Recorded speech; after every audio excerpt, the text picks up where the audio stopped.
શ્રી વલ્લભાધીશ કી गिरिराज धरण की जय। श्याम सुंदर श्यामने महाराणी की। श्री गुसाई जी परम दयाल की जय। श्री गोकुल नाथ की जय। दाव दयाल की जय। श्री नवनीत प्रिया लाल की जय। अपने माथे विराजता सेव्य स्वरूप की जय। बधाई वैष्णव ने चाचा करे। जय श्री कृष्ण, जय श्री कृष्ण। गई काले दिवाળી, ગોવર્ધન પૂજા અને અન્નકૂટ આજે, અને બેસતું વર્ષ નૂતન વર્ષાભિનંદન એ આવતીકાલે. કારણ કે આપણે ત્યાં દરેક ઉત્સવ ગુસાઈજીએ નક્ષત્ર પ્રમાણે કર્યા છે. એટલે નક્ષત્ર પ્રમાણે જ આપણે બધા ઉત્સવ, અને એ ટિપ્પણી પ્રમાણે જ આપણે બધાય ચાલીએ. કારણ કે કૃષ્ણ ભટ્ટને ચોથના દિવસે પાંચમનું વસંત પંચમી કરી હતી, એ વાર્તા બધાને ખબર છે. એટલે વૈષ્ણવોના ઘરે, દરેકના ઘરે ઠાકોરજી બિરાજતા હોય તો ઉત્સવ એક જ દિવસે હોય. ઓલા બાડા ગામમાં 12 હશું એવું આપણામાં ના હોય. આપણે આજે સવારે ગોવર્ધન પૂજા અને અન્નકૂટ, તો નિધિના મંદિરોમાં આજે અન્નકૂટ હોય અને સવારે ગોવર્ધન, અને આગલા દિવસે કાન જગાય. શ્રીનાથજીમાં અને વ્રજમાં તો કાન જગાય, એને ખેખડવું, ખેખડાનો ઉત્સવ કહેવાય. ગાયને આગલા દિવસે એટલી સુંદર શણગારે, એમાં ચિત્રકારી એટલી સરસ કરે, અને ગાયો ઊભી રહે મહેંદીથી ને, જાણે એને ખબર પડી જતી હોય. અને પછી ઠાકોરજી કાનમાં કહે, કાલ ગોવર્ધન પૂજા મેં બેગી બેગી અયો. એટલે ઓલી ઘંટડી પહેરી હોય ને તો આમ કરે, હા આવશું.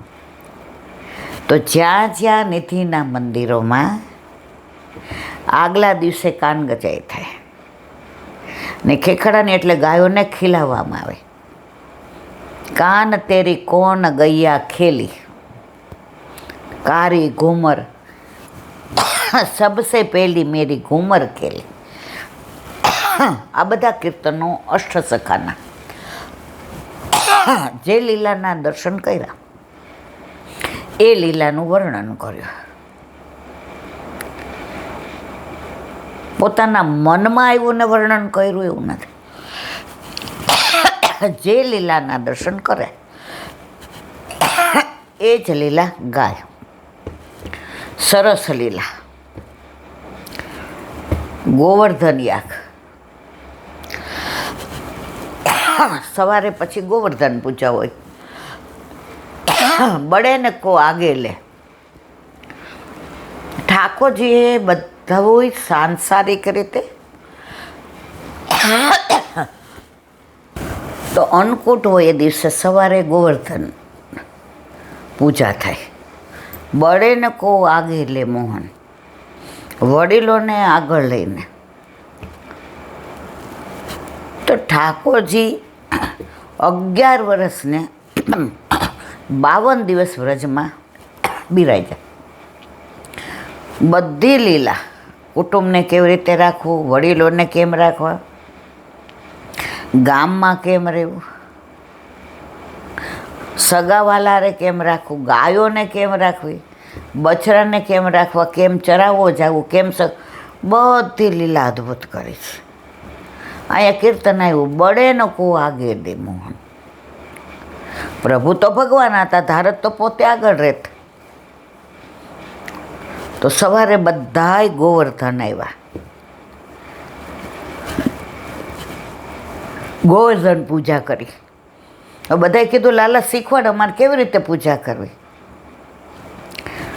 ઠાકોરજી આપ હી દેવતા, આપ પોતે જ પૂજા કરાવનાર ને પોતાને જ પૂજા કરાવે છે. તો સવારે ગોવર્ધન વ્રજમાંય અત્યારે એકવાર અમે લોકો ક્યાં ગયા હતા વ્રજમાં, ગોબરના ગાયના ગોબરના ગિરરાજી બનાવે, ઉપર બધી વનરાઈ હોય, ઉપર તિલક કરે, પછી એને ભોગ ધરાવે, ધૂપ દીપ કરે, આરતી કરે, અને પછી કુંવારા ભોગ આવે, અને પછી ગાય આવે. ગાયને તિલક કરી કુંવારા ભોગમાંથી ધરાવે, ઉપરનું ઓઢાડે, અને એ ગાયને પછી જે ગોબરના ગિરરાજી બનાવ્યા હોય એના ચરણ એના ઉપર ધરાવે. કારણ કે ઠાકોરજીને ગાય કેટલી પ્રિય હતી આપણે જાણીએ છીએ. તમે જો સેવામાં ગાય હોય પણ બછડા સહિતની હોય.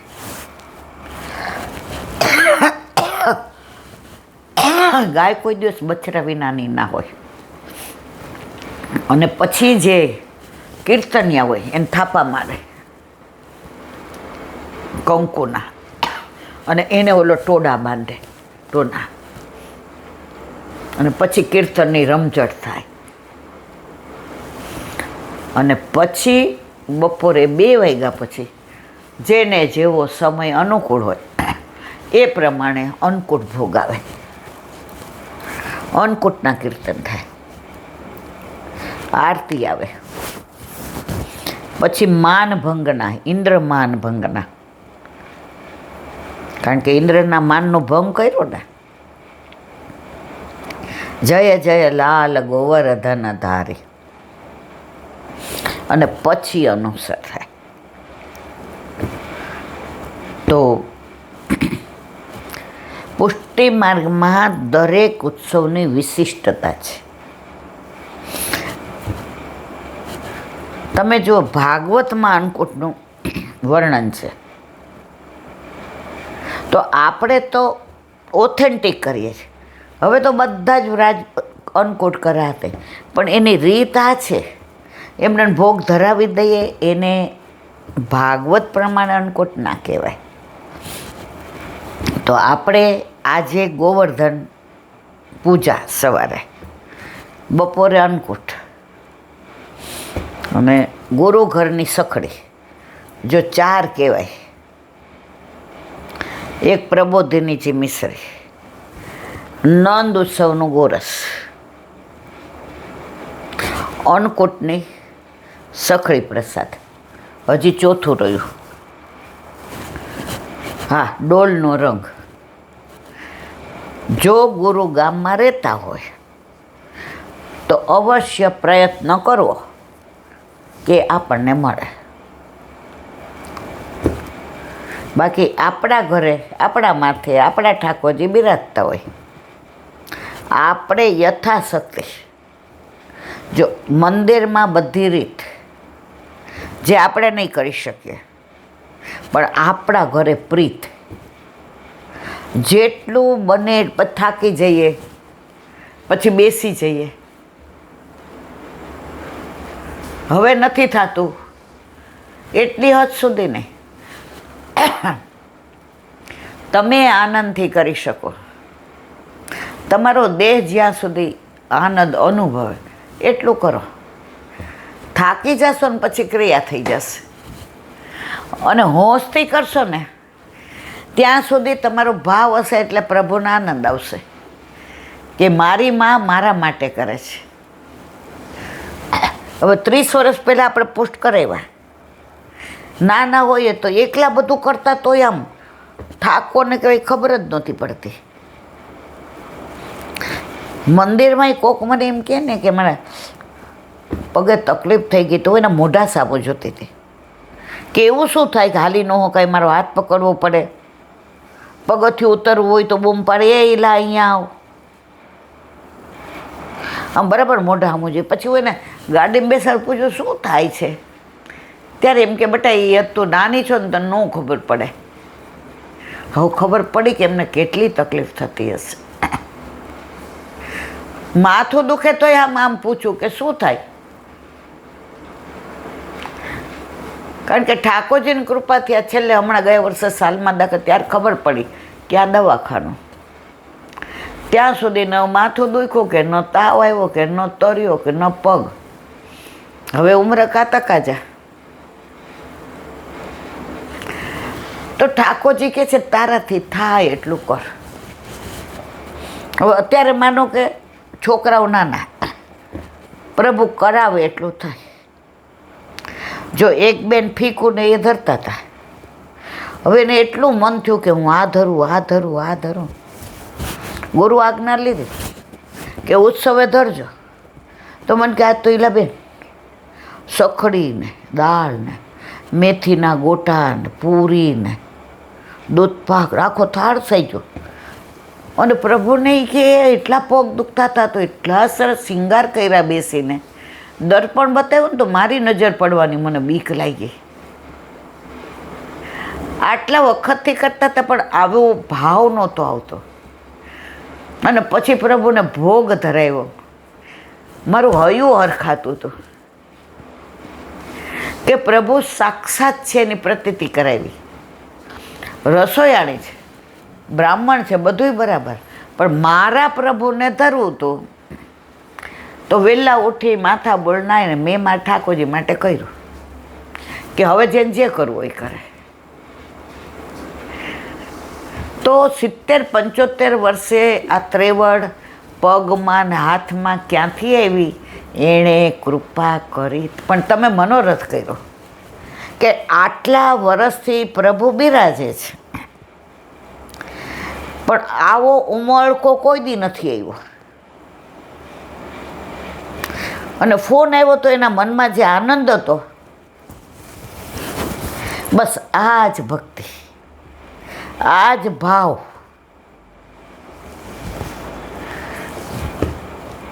તમે કેટલું ધરો છો ને કેટલી વેરાયટી બનાવી છે એની ઠાકોરજી સાથે કોઈ લેવા દેવા નહીં. તમે 4 સામગ્રી ભલે ધરાવવા, પણ તમારો ભાવ એવો હોય ને કે પ્રભુ 400થી વધુ માને. અને તમે 60 સામગ્રી ધરાવી, પણ આમ અરે હાસ બાપા લાવ, હવે આ દૂનો લાવ, હવે આ પધરાવ, હવે ઠાકોરજી કે માં રહેવા દે ને. તને આનંદ આવે ને તો મન પરમાનંદ આવે. તું થાકી જાય.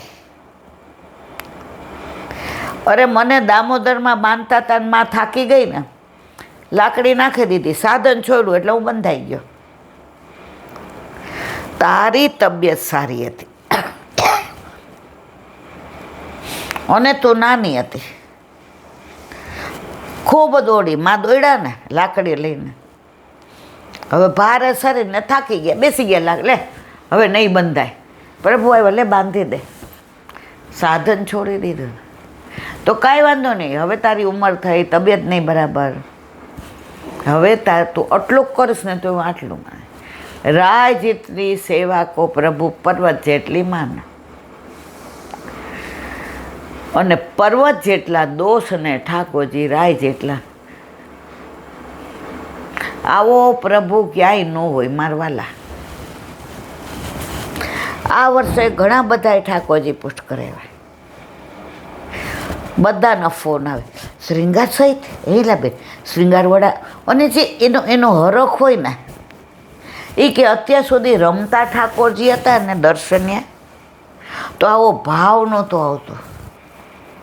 હવે તો કે લગાવીએ ને તો આમ દબાવવા જાય ને તો બીક લાગે કે આ પ્રભુ ફૂલ કરતાં વધુ કોમળ છે, માખણ કરતાં વધુ કોમળ. આપણે દબાવીએ ને ક્યાંક વાગી જશે તો. આપણી દીકરી નાની હોય અને નાક વિંધાયું હોય, હવે સેજ એને દુખતું હોય ને આપણને કે ઓલા સેજ ફેરવી નાખો તો આપણને બીક લાગે, આ ફેરવીશ તો એને દુખશે તો.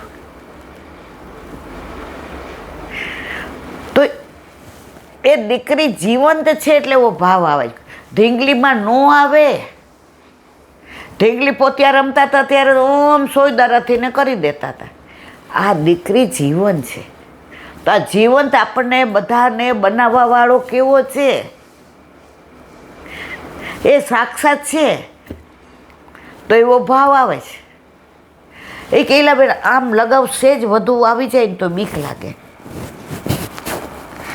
કે પ્રભુને ક્યાંક આમ ચોટલો નહીં ખણાઈ જાય ને. મેં તો આ જ આપણી ભક્તિ. મૂર્તિ મંદવત તો આમ કરી દીધું હોત. સાક્ષાત માનો છે. આજે મારે એવું થયું, ઠાકોરજીને અનુસર કર્યા અને સૈયા મંદિરમાં હતા. હવે મહેમાન ઠાકોરજી એટલે જગ્યા કરવી પડે. ઓલો તો મારી જેમ પોળો થઈને જ પોઢે, એટલે ફોસ લાવીને જરા જગ્યા કરવી પડે. હવે એમાં ઓલા મહેમાન ઠાકોરજીએ કુંડલ ખોઈ નાખ્યા, એટલે નીચે ગોતવા ગઈ. તો આપણા ઠાકોરજી પલંગમાં છે ભૂલી ગઈ ને આમ ખસેડવા ગઈ. તો એ સાક્ષાત છે ને પ્રતિતિ ગયો. આકાશ કે આ ઠાકોરજી છે ને કેમ આમ દૂર કરે છે? એની રાડ ફાટી ગઈ. તો પ્રભુએ જતાવ્યું કે આ મારી માં બોતડી ઓલા કુંડળ ગોતવામાં ક્યાંક મને નો ખેલાવી દે. એટલે જો આપણે માનીએ છીએ ને કે ઠાકોરજી સાક્ષાત છે તો ઠાકોરજી જતાવે છે. પણ આપણે મૂર્તિ માનીએ, ઘણાય નહીં, બે દી જાવ હોય ડબરા ભોગ મૂકી દે, ટાઈમમાં હોય તો ડબરા ભોગ મૂકી દે. સાક્ષાત માનીએ તો ડબરા ભોગ મુકાય જ નહીં. નથી માનતા તો પછી મહિનાના મૂકો તો શું ફેર પડે છે? 30-35 વડા એક બેને છે ઠાકોરજી પોસ્ટ કરેવા, પછી આખો દી ઠાડા જ રાખે.